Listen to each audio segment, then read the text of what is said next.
좁은 공간에 모여서 밀집 대형으로 날면은 레이더로 볼 때 이게 비행기가 몇 대인지를 파악하기가 쉽진 않았대요. 그래서 그런 이유도 있었다고 들었어요. 같이 모여서 가면 한 대인지 두 대인지 그럴 수도 있겠네요. 30분 가고 쉬었다가 이해가 안 되잖아요. 바다가 뭐 있으면 그냥 가야죠. 몇 시간까지 가는지 모르겠는데 하여튼 꽤 오래 날릴 거 아니에요. 그럼 한 2박 3일 가면 그동안 못 자나요? 아니면 날면서 이렇게 누가 밑에서 좀 받쳐주면서 좀 자나요? 이게 너무 어려운 문제구나. 아니요, 그 보면 새들 엄청 많이 날거든요. 보면 막 알바트로스 이런 거 8만 킬로미터 날고 아니 한 번에? 한 번에 얼마큼 나냐? 에이, 왜냐면 8만 킬로면 8만 킬로면 거의 뭐 지구 두 바퀴를? 지구 절반? 어떻게 나는지 뭐 하여튼 그 GPS 다니까 봤는데 어떻게 나냐 보면은 일단은 자면서 날 수 있고요. 뇌가 이제 좌우 안과 있으니까는 한쪽 자고 그 고래도 하죠. 한쪽을 자고 한쪽을 깨고 한쪽을 자고 한쪽을 깨고 하면서 졸음운전.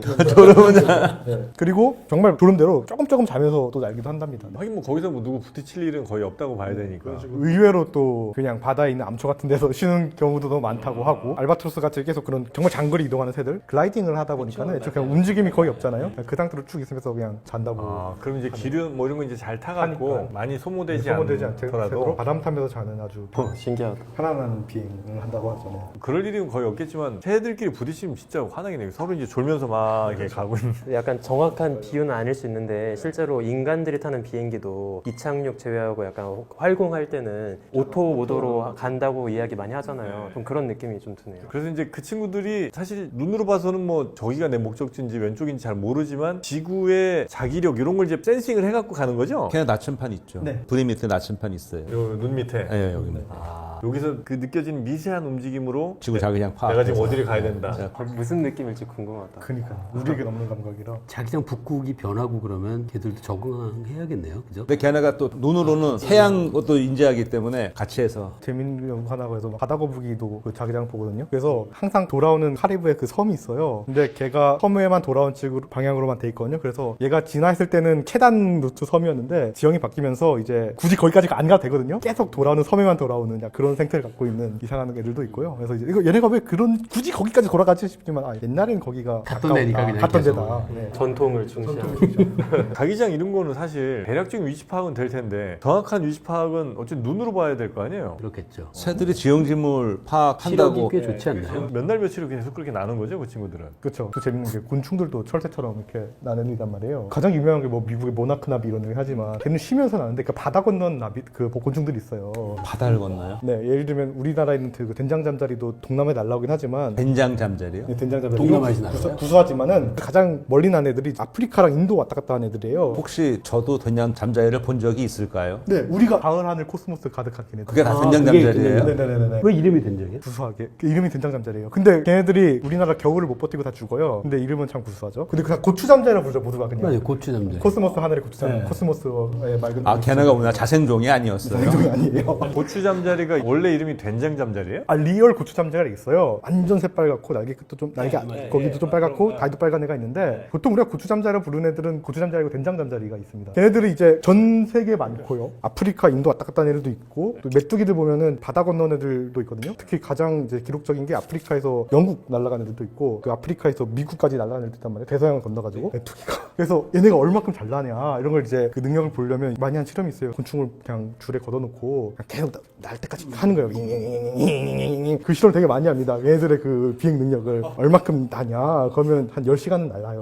오, 그 에너지가 다 어디서 오는 거야? 에너지가 어디서 오냐면 곤충마다 종류는 다른데요. 이제 좀 단기적으로 강하게 하는 거는 뭐 글루코겐을 쓴다든가 뭐 프롤린을 쓴다든가 종류마다 다른데 이제 주로 사람이 똑같습니다. 그냥 지방을 연소하면서 그렇게 하는데 그런 에너지가 오랫동안 대단하네요. 유동성을 가질 수 있고요. 그래서 한 번 날면 막 100km, 막 몇 킬로 날 수 있습니다. 근데 이제 바다 건넌 건 어떻게 되냐면 그냥 바람에 맡겨. 바람에 맡겨서 그렇겠죠, 설마. 우연히 날아가는 거죠. 그래서 굉장히 높은 데까지 벌레들이 가끔 비행기에서 조사가 되니까요. 정말 그쯤 가면은 에어로플랑크톤이라 하죠. 그냥 에어플랑크톤. 공중에서 플랑크톤 생활하면서 그냥 진짜 그렇네. 네, 이렇게 날아가 버리게 되는 거죠. 근데 그런데 만약 가다가 뭐 큰 비를 만난다거나 큰 태풍 이런 거 오면 다 몰살하는 거 아니에요? 곤충은 정말 많은데 정말 그런 아이들이 정말 많기 때문에 우연히 그런 사건에서 살아남은 애들이 우연히 정착해서 그런 또 어두운 데 거짓 가는 사건이 거고. 일어나죠. 그래서 가끔 옛날 곤충들이 그런 사건이 있어요. 아니 어떻게 호주 사는 곤충이 막 화석이 남미에 나와요. 그래서 아니 이게 어떻게 가능하지? 근데 나중에 막그 남미에서 살아있는 곤충을 찾아요. 아 이게 태평양을 건널 수 있구나 애들이 막 이런 생각을 하는 거죠. 처음엔 정말 생각을 못했는데 하여튼 근데 걔네들이 어느 정도 이상 그래도 높이 날아줘야 기류도 타고 뭐 이러는 거 아니에요? 그냥 요 뭐 땅에서 뭐 10m 요 정도 해갖고는 큰 바람 맞는다고 멀리까지 가지 못할 것 같은데? 뭐 토네이도를 만난다든지 여러 가지 정말 네네네. 그런 일들이 종종 있다. 네, 종종 있다. 네. 벌레들도 그렇게 이제 여기저기로 날아다니고 이동하고 근데 하여튼 메뚜기 보면 순전히 약간 10시간은 날고 이러니까요. 특히 이제 곤충들의 운동 능력은 대단히 뛰어나다. 그리고 우리가 알고 있는 고추잠자리는 대부분 고추가 아니라 된장이었다. 근데 우리나라에서 사는 게 아니라는 것도 재밌는데 이름은 된장인데 재밌는 게 옛날에는 막 동남아였겠지 이런 생각을 했어요. 그냥 편서풍 따서 그걸 최근 어떻게 하냐면 전 세계마다 산소 동위원소의 비중이 달라요. 그 된장자리를 잡아서 얘네들의 동위원소의 비중을 보는 거예요. 그걸 통해서 알게 된 거예요. 어디서 왔는지. 그러니까는 일본에서 주셨어요. 일본에서. 일본 애들이 자기들도 뭐 동남아에서 왔겠지 싶었는데 막 보니까 티베트에서 온 애들도 있고 인도에서 온 애들도 있고 막 이래가지고 야 굉장히 대단하구나. 멀리서 왔구나. 근데 철새는 가는 이유가 있잖아요, 확실히. 얘네는 왜 오는 거예요? 지네도 오고 싶어 온 게 아니겠지. 그냥 바람 따서 그냥 바람 따라 온 거예요? 네, 근데 덕분에 열대의 풍족한 생물량이 와서 쌓여서 연어처럼 마치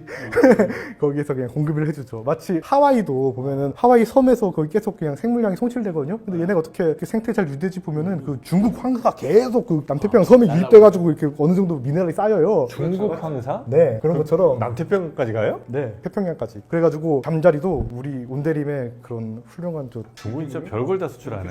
황사까지 수출을. 네, 황사까지. 네. 물론 거기는 하늘이 뿌여지지 않겠죠. 하지만은 알게 모르게 그렇게 미네랄 공급을 해주거든요. 원래 그 황사가 지금 심해서 문제가 되지만 원래 있는 자연현상이고 그게 바다에다가 철분 같은 거 미네랄 공급하는 주요 역할을 하는 거잖아요. 그게 원래는. 근데 지금 너무 심해져갖고 지금 이게. 이상한 중국도 섞여 있고 막 이러니까 문제가 되는 거죠. 네. 그래서 원래는 이제 그런 이제 모래바람 같은 게 바다나 뭐 여러 땅 같은 데에다가 각종 뭐 영양분 같은 것들을 좀 이렇게 공급을 해주는 역할을 해주는데 요즘은 이제 너무 뭐 공장도 많고 하다 보니까 좋지 않은 물질들이 좀 섞이긴 한다. 근데 하여튼 남태평양까지 간다 이거죠, 황사가. 네네, 태평양까지. 네. 그래가지고 잠자리를 그렇게 어디서 왔는지 추적을 합니다. 근데 얘네가 자의로 오는 건 아닌데요. 근데 자의로 가는 애들도 있어요. 인도, 아프리카 얘네들은 정말 철새처럼 추운데 따뜻한데 왔다 갔다 하는 애들이고요. 네. 그 미국의 모나크나비 얘네들도 추운데 왔다 갔다 합니다. 근데 재밌는 건 얘네들이 철새는 정말 오래 사니까 그런데 얘네는 다음 세대를 위해서 왔다 갔다 한다는 게 또 재밌는 거죠. 네. 다음 세대를 위해서. 그러네. 왔다 갔다는 고정적으로 왔다 갔다 한다는 거죠. 뭐 바람 어쩌기 많이 불어 가는 게 아니고 뭐 알수록 신기한 곤충들의 세계. 그 바퀴벌레는 여러모로 굉장히 강한 생존력 이런 것들을 갖고 있는 걸로 아주 유명하지 않습니까? 개미도 뭐 만만치 않잖아요. 그렇죠. 지구 어느 곳에나 거의 다 살고 있고. 그렇죠. 바퀴벌레는 그 열대에만 좀 한정돼 있는 바퀴벌레 개미 붙으면 누가 이긴다고 봐야 됩니까? 개미가 있는 확고한 아 이건 뭐 다른 대답이 필요 없다. 근데 1대1은 아니겠죠? 그렇죠. 네. 일대 다 하겠죠. 바퀴벌레는 살아있는 동물들도 먹어요? 그런 애들이 있었죠 옛날에. 근데 이제 육식바퀴가 있었는데요. 육식바퀴가 있었는데 지금은 진화해서 사마귀가 됐기 때문에 육식 바퀴가 사마귀가 됐어요? 그렇게 된 거야? 네, 육식바퀴가 옛날에 있었죠. 물론 그래서 지금 좀 능동적으로 육식하는 커다란 기벌레들이 좀 있긴 한데요. 대부분 이제 바퀴벌레는 좀 썩은 걸 그럼 선호하죠. 바퀴하고 사마귀하고 그냥 가까운 친척이에요. 네, 가깝습니다. 네. 근데 생긴 게 왜 이렇게 달라? 비슷합니다 보면 얼굴 좀 많이 비슷하고요. 다른데? 얼굴이 비슷하다고요? 얼굴도 비슷하고 목이랑 가슴 연결된 부분 해부적으로 비슷하고요. 사마귀는 이렇게 홀쭉하다 보니까. 마치 사람도 결국 물고기를 쪼물쪼물해서 결국 사람이 되어 보이는 것처럼 아이, 바퀴벌레도 아이, 그냥 그렇게까지 하면 너무 멀 구조에서 바퀴벌레를 쪼물쪼물해서 늘려서 조금만 하면 그냥 사마귀가 되거든요. 물고기랑 사람 정도 차이면 엄청 아니. 저 해봤자 1억 5천만 년? 해봤자 이러고. 크겠다 정말. 그래서 같은 망시 상목에 속합니다. 장내미 생물도 거의 유사해요. 아, 바퀴하고 사마귀하고요? 뭐 다 똑같네 뭐.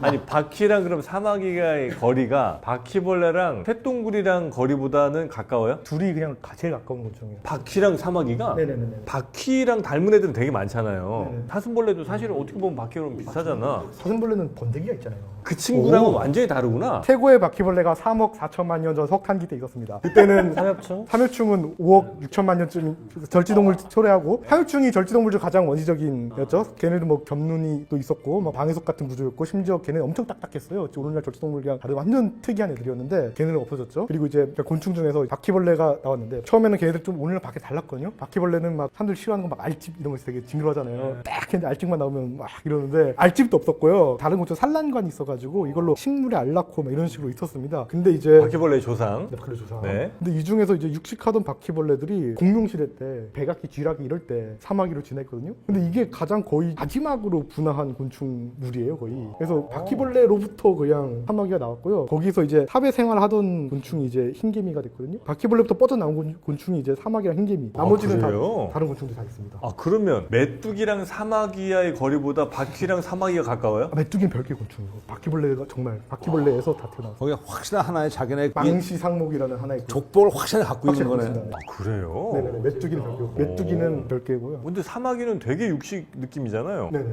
근데 바퀴는 지금은 거의 이제 육식 없고. 아 근데 아무거나 다 먹기 때문에 고기 먹고 있는 거 보면은 육식도 잘 합니다. 네네. 아 근데 개미를 잡아먹거나 이러지는 못한다는 거죠? 아니요, 능동적인 좀 포식한 애들도 있긴 하거든요. 아, 그래서 그래요? 네. 근데 아무거나 먹기 때문에 바퀴벌레가 얼마큼 포식하느냐 이거 결국 식성을 정의하는 게 되게 항상 애매하기 때문에. 여튼 이제 두 무리가 싸우면 거의 개미 승이다. 그렇죠. 왜냐하면 개미가 딱딱하기도 하고 단체로 하기도 하고 또 화학적인 무기도 많죠. 누구는 침을 쏘기도 하고 누구는 산을 쓰기도 하고. 근데 딱딱한 거 하면 바퀴도 만만치 않다. 물렁물렁이에요. 많죠. 네. 밑에서 보면 약간 물렁물렁한가? 밑에서? 그쵸. 그래서 이런 얘기 있잖아요. 바퀴벌레가 나오면은 재미가 없고 개미가 나오면 바퀴벌레 없다 이런 얘기 하는데 집에서 나오는 개미가 그 애집개미라는 개미거든요. 애집? 애집개미라고. 이집트? 애집. 이집트는 아니고 작다. 애. 작다. 보통 곤충 이름에 애가 들어가면 일본어 힘의 번역어고요. 집은 그냥 집에 있어서 그냥 작은 하우스 앤트 약간 이런 느낌인데요. 걔네들이 아프리카에서 왔고 걔네들은 되게 작아요. 이게 집게민 작잖아요. 네, 작아요. 그래서 걔네도 생활이 이상한 게 막 여왕이 수명이 몇 개월 안 되거든요. 그리고 보통 개미들은 막 결혼 비행을 하잖아요. 결혼 비행을 해서 여왕이 날면은 숫개미 막 따라가서 짝짓기 하고 막 하는데 걔네들은 집에서 그냥 짝짓기를 해요. 날지도 않고. 그래서 집에서? 날지도 않고? 안 날아요? 네, 안 날고 여왕도 엄청 많아요. 근데 걔들 날개 있는 애는 본 것 같은데? 네, 그냥 아, 날개는 있는데? 날개 장식이네요. 신혼여행 한번 가야 되는데 그것나마도 안 가. 네, 그것도 아니에요. 그냥 집에서 하고 집에서 하면 그 난리 나겠죠. 집에서 문 열었는데 개미들이 하고 있으면은 난리 나겠죠. 근데 여왕도 여러 마리고 그런 식으로 하여튼 조그만 애들이 엄청 많이 그냥 번식을 합니다. 그래서 조금 해가지고 수도 많고 이래서 집에 나오는 바퀴벌레 같은 경우는 되게 조그만 독일 바퀴 이런 애들은 되게 조그만데 이질 바퀴 되게 큰 건 막 4cm, 3cm 요새 이러잖아요. 그런 거 그래서 있대요. 그래가지고 둘이 약간 니치가 다르랄까요? 둘 다 이제 존재를 공존할 수 있죠. 그래서 굳이 얘기하자면 둘이 애집개미 같은 애 되게 조그만 틈 같은 데서 그냥 소규모 군체로 살아갈 수 있고 이질바퀴나 집바퀴, 독일바퀴나 이런 애들은 그냥 또 다른 곳에 살 수 있기 때문에 뭐 둘이 뭐 안 나온다라고 하기에는 같이 나올 수도 있다. 같이 나올 수 있다. 더 최악이네요. 더 최악이네. 근데 이거는 뭐 방역업체분의 어떤 노하우적인 또 코멘트를 들어봐야 또 알 수 있겠죠. 네. 먹을 게 좀 많으면 다 같이 살 수 있겠다. 먹을 게 별로 없으면 이제 서로 경쟁하다가 한쪽이 좀 무너질 수도 있지.